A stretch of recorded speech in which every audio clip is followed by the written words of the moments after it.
मतलब मेरी समझ में ये नहीं आ रहा है, 100 आउट ऑफ 100 मार्क्स आए हैं बच्चे के जी और स्कूलिंग एजुकेशन स्टार्टिंग में उसकी नहीं थी। जी नहीं हुई थी। जी नहीं, स्कूलिंग नहीं हुई थी, मदरसा में बच्चा था, हिफ्स किया है उसने मदरसे से, हाफिज है, और उसके बाद उन्होंने काउंसलिंग के बाद डिसाइड किया कि हम अपने हाफिज बच्चे को कुछ बनाना चाहते हैं, बच्चा चीफ जस्टिस ऑफ इंडिया बनना चाहता है और उसकी कोशिश कर रहा है, और काफी अच्छी शुरुआत उसने की है, जैसे कि आप देख सकते हैं 95.4 और 100 आउट ऑफ 100 पॉलिटिकल साइंस में ला करके। मुस्लिम तबके की एजुकेशन बिल्कुल पिछड़ी हुई है और उसी के मुतालिक, उसी को लेकर एक ऐसी संस्था हिंदुस्तान में बनाई गई है जिसमें केवल और केवल मुसलमान के हाफिज लोगों पर काम किया जा रहा है। तो आप मेरे पीछे देख रहे हैं, ये संस्था है विजन इंटरनेशनल एकेडमी। खास बात इसकी यह है कि पूरे हिंदुस्तान में केवल एक स्कूल है, ओनली वन स्कूल। अब आप समझ रहे होंगे, आप सोच में पड़ गए होंगे कि यार ऐसा क्या चीज है कि पूरे इंडिया, कितना बड़ा इंडिया है आप सोच सकते हो, और वहां पर केवल एक स्कूल आपको मिलने वाला है। नॉर्मली हमारे समाज में जो देखा जाता है, मुस्लिम में अगर हाफिज है कोई, उसने हिफ्ज किया है, तो उसके पास लिमिटेड एक डायरेक्शन रह जाती है। फॉर एग्जाम्पल, अगर किसी बच्चे ने हाफिज किया हुआ है, हिफ्ज किया हुआ है, तो या तो वो इमामत करेगा मस्जिद में जाकर, या फिर वो किसी मदरसे में पढ़ाना शुरू कर देगा, और उसके पास डॉक्टर, इंजीनियर, आईएएस, आईपीएस ऐसा कोई रास्ता दिखता नहीं है। लेकिन ये जो आप देख रहे हैं, ये वो संस्था है जो ये चाहती है कि आपका जो बच्चा वो हाफिज के बाद डॉक्टर बने, इंजीनियर बने, आईएएस ऑफिसर बने, आईपीएस बने, अलग अलग डिपार्टमेंट में जाए। और इस संस्था की जो खास बात मुझे पता चली है वो यही है कि ये एक बच्चे को ऐसी डायरेक्शन दे रहे हैं और इतना क्विक फास्ट सर्विस दे रहे हैं कि यार 12वीं क्लास का जो बच्चा होता है ना, जो nursery, LKG, UKG, first, second, third, वो सारी क्लासेस करने के बाद 12वीं में जब आता है, फिर वो डायरेक्शन मिलती है उसे, आप डॉक्टर जाओ, इंजीनियर जाओ। ये कितना लंबा टाइम हो गया है। लेकिन ये संस्था, ये केवल 5 साल में आपके हाफिज बच्चे को उन बच्चों की कैटेगरी में खड़ा कर देती है कि आ जाओ कंपटीशन कर लीजिएगा। तो इस संस्था की जो मुझे खास बात लगी वो यही है कि इनका 5 साल का एक प्रोग्राम होता है। आपका बच्चा कभी स्कूल नहीं गया है, लेकिन उसने केवल हिफ्ज किया हुआ है, तो ये उसको सीधा एक फाउंडेशन कोर्स में एडमिशन दे देते हैं। 1 साल का इनका फाउंडेशन कोर्स होगा और उसके बाद सीधा 9th, 11th और 12th। और यकीन करें, मैं बच्चों से मिला हूं, 10th क्लास के बच्चों ने इतना ज्यादा इंप्रेस किया, मैं दूसरे बच्चों से भी मिला, कि यार मुझे यकीन नहीं हुआ कि 3 साल में इन्होंने क्रांति ला दी है, क्रांति जिसे बोलते हैं। तो आइए मैं एक बार इस संस्था के अंदर आपको लेके चलता हूं और एक पिक्चर, एक विजुअल, एक तस्वीर आपको दिखाता हूं कि इनका एजुकेशन सिस्टम किस तरीके से काम कर रहा है। आइए चलते हैं। तो मैं अब आपको अंदर लेकर चलता हूं। ये ऑफिस है, सामने प्रिंसिपल सर बैठे हुए हैं। तो एक बार मैं आपको दिखाना चाहता हूं कि एक्चुअल में इस संस्था में किस तरीके से वर्क होता है, किस तरीके से हाफिज लोगों को डॉक्टर, इंजीनियर, आईएएस ऑफिसर, ये मैं आपको बता रहा हूं बार बार, कैसे बनाने का सिस्टम बनाया गया है, और क्विक फास्ट सर्विस। सलाम वालेकुम रहमतुल्लाह। कैसे हो सर? अल्हम्दुलिल्लाह।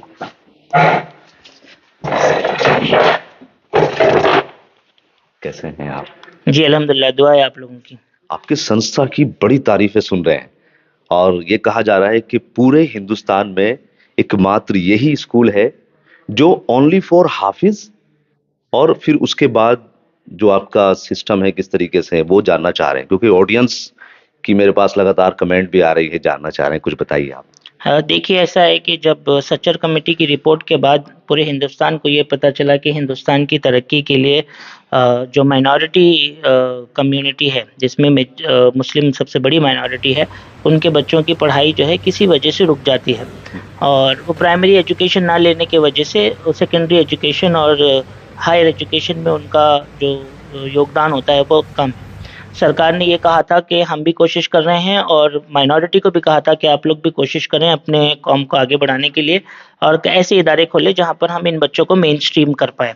तो सच्चर कमेटी को बेस बना करके और स्कॉलर्स की मदद से मनापात फाउंडेशन, जिसके चेयरमैन हमारे अमीर अहमद साहब हैं, उन्होंने 2017 में ये डिसाइड किया कि एक ऐसा स्कूल खोलते हैं जिसमें एनसीईआरटी के ब्रिज कोर्स को बेस बना करके ऐसे हाफिज बच्चे जो किसी भी वजह से प्राइमरी एजुकेशन नहीं ले पा रहे हैं और सेकेंडरी एजुकेशन और हायर एजुकेशन में नहीं जा पा रहे हैं, उनको मेन स्ट्रीम करें। और पिछले 5 सालों से ये प्रोग्राम चल रहा है। 4 बैचेस 10वीं के जा चुके हैं। एनआईयूएस से और उत्तर प्रदेश से और सीबीएसई से हमारा इस मरतबा बैच बैठा है और काफ़ी उम्दा परफॉर्मेंस इन हाफिज़ों ने मेन स्ट्रीम के बाद किया है। और एक बैच हमारा सीबीएसई से ग्रेड 12 का हुआ है और उसमें भी जो हमारा ग्रुप है उन्होंने बहुत बेटर परफॉर्म किया। ऑन एन एवरेज हमारा 69% रिजल्ट है और हाईएस्ट 95.4 है, जो इस बात की दलील है कि अगर हम कोशिश करें सरकार के साथ मिल करके तो हम ऐसे तमाम बच्चे, सिर्फ हाफिज ही नहीं दूसरे बच्चे भी जो मेन स्ट्रीम नहीं हो पा रहे हैं, हम उनको एनसीईआरटी के ब्रिज कोर्स की मदद से मेन स्ट्रीम करने में कामयाब हो रहे हैं। आप लोगों की दुआओं की जरूरत है। अच्छा, नहीं अभी आपने बताया 95% मार्क्स आए हैं बच्चे के। जी, 95.4 बच्चे के मार्क्स आए हैं और पॉलिटिकल साइंस में इस बच्चे को 100 आउट ऑफ 100 मिला है, उर्दू में भी 100 आउट ऑफ 100 मिला है।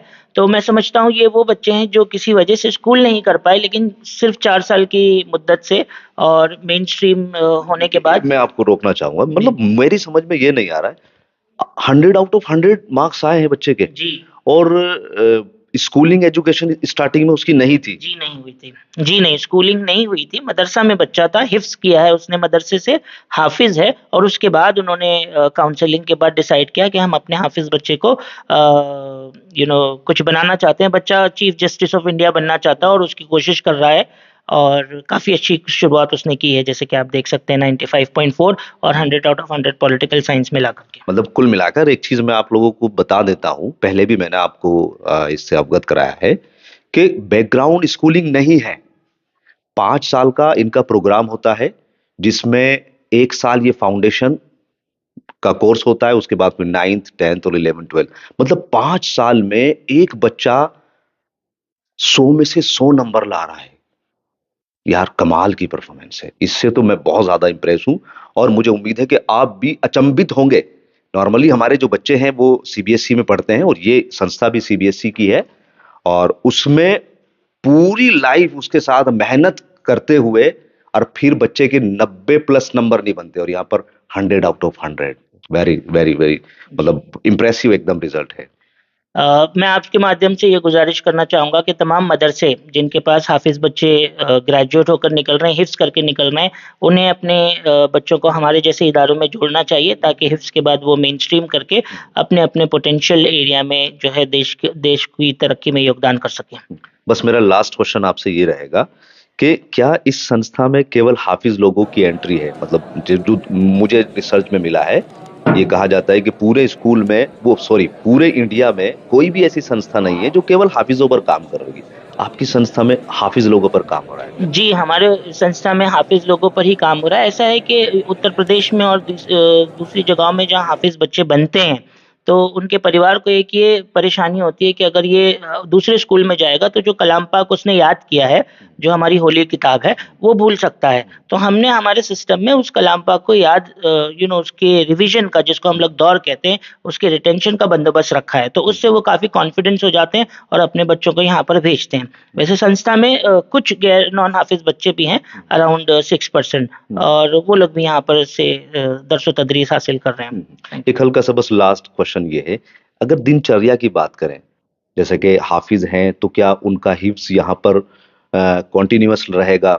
और जो नमाजों की पाबंदी होती है, नॉर्मली सभी ये चाहते हैं कि हाफिज बच्चा अगर जा रहा है कहीं पर भी इदारे में तो वो अपनी नमाज पर कायम रहे और अपने हिफ्स को कॉन्टिन्यूअस आगे बढ़ाए। ऐसे जैसे रमजान अब आने वाला है तो रमजान में ज्यादातर यही होता है कि हाफिज लोग जितने भी हैं कुरान शरीफ को या तो सुनाते हैं या सुनते हैं। ऐसा क्या सिस्टम है बरकरार या डिस्टर्ब हो जाता है? नहीं, डिस्टर्ब तो नहीं होता। हमारे इदारे में जो है 2 मुफ्ती साहब हैं, डॉक्टर वसीम मियां खान साहब और मुफ्ती नसीम साहब। दोनों ही मुफ्ती की निगरानी में बहुत अच्छे से बच्चे की पूरा दिनचर्या बनता है। फजर के बाद जो है बच्चा 1 घंटा हिफ्स का दौर करता है और अपने हिसाब से पाँव पारा, आधा पारा, एक पारा याद करता है और ईशा के बाद जो है दोस्तों को सुनाता है। जैसे मदरसों में जोड़ी सिस्टम है और हर हफ्ते में हर बच्चे को 3 से 6 पारे याद करके सुनाने होते हैं, उसका टेस्ट देना होता है। तो शाबान से पहले जो है दो दो दौर बच्चों का अल्हम्दुलिल्लाह निकल जाता। शाबान के वक्त हम दौर का सिलसिला बढ़ा देते हैं, ज़रूरत पड़ने पर दोपहर में भी दौर लगवाते हैं। ईशा में दौर जो है 1 घंटे का होता है ताकि बच्चे जाके तरावी सुनाएं। अब तक के हमारे 114 बच्चे यहाँ से ग्रेजुएट कर चुके हैं, जिसमें से एक बच्चा जो है रशिया से मेडिकल कर रहा है। हमारे पिछले साल के बच्चों में से 7 बच्चे जो हैं बीए एलएलबी कर रहे हैं और हमारे 30 बच्चे जो हैं नीट की तैयारी इस साल देने वाले हैं और 7 बच्चे जो हैं जेईई का एंट्रेंस एग्जाम दे रहे हैं और दूसरे जो है दीगर कोर सब्जेक्ट्स में जुड़े हुए हैं।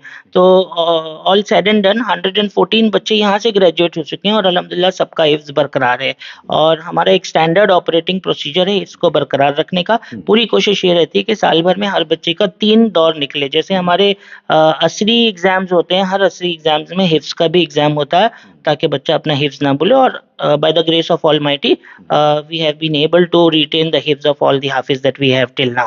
और ये हमारा सबसे पहला प्रॉमिस है मदरसा के लोगों को और हाफिज और आलिम के हाफिज बच्चे के परिवार को कि इंशाल्लाह आपका बच्चा हमारे स्कूल में आएगा तो उसके हिफ्ज की पूरी हिफाजत अल्लाह की आपकी दुआओं के साथ और अल्लाह के करम से हमारे पास उसका बंदोबस्त बहुत बेहतरीन है। मतलब अर्ली मॉर्निंग जो है, जो आप समझ पा रहे होंगे कि अर्ली मॉर्निंग सुबह में हिफ्ज का इनका कॉन्सेप्ट चलता है, फिर रात के टाइम भी हिफ्ज बच्चा जो है ना एक बार रिवाइज करता है और जो स्कूलिंग टाइम होता है वो बिल्कुल सेपरेट है।